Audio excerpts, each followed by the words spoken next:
नमस्कार मित्रांनो, आजच्या भागामध्ये आता इकडं मंजूच्या आईला पाडण्याचा हा सगळा सपनाचा प्लॅन असतो आणि आता हे सगळं सत्या व त्या सपनाच्या तोंडातून सगळं सत्य ऐकण्यासाठी काही तो म्हणतो की हे बघा, मी आजच ना डायनिंग टेबल आहे ना, त्यामुळं मी त्याची रेकॉर्ड करत होतो, शूट करत होतो मी डायनिंग टेबलचा. आणि तो शूट करताना मला त्याच्यात दिसले सपना वहिनी की तुम्ही काय केलं ते. अहो मला सगळं दिसलं.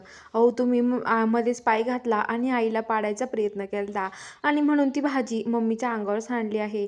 तर सपना बोलून जाते, माझं चुकलं सत्यजित भाऊजी, मी असं करायला नको होतं, माझी चूक झाली, मला माफ करा असं म्हणते. तर आता ते म्हणतात की ठीक आहे मग.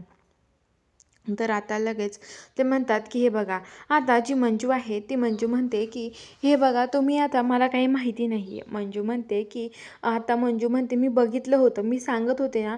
तर आता मंजू पण आता तिकडे पोलीस स्टेशनला निघून जाते. सगळेजण जातात आणि इकडं सत्या ते मंजूच्या आईजवळ येतो आणि म्हणतो की आई, तुम्ही बरं आहात ना?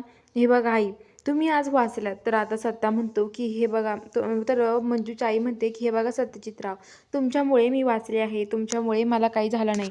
आणि हे बघा सत्यजितराव, माझ्यावर खोटे आरोप घेत होता ते पण तुम्ही धुडकावून लावलेत.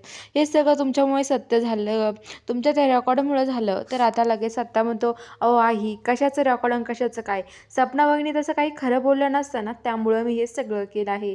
तर आता लगेच ते म्हणतात असं आहे का काही, असं म्हणतात. आणि इकडं आता जी मंजू आहे ती एका माणसाला पकडून पोलीस स्टेशनला घेऊन आलेली असते.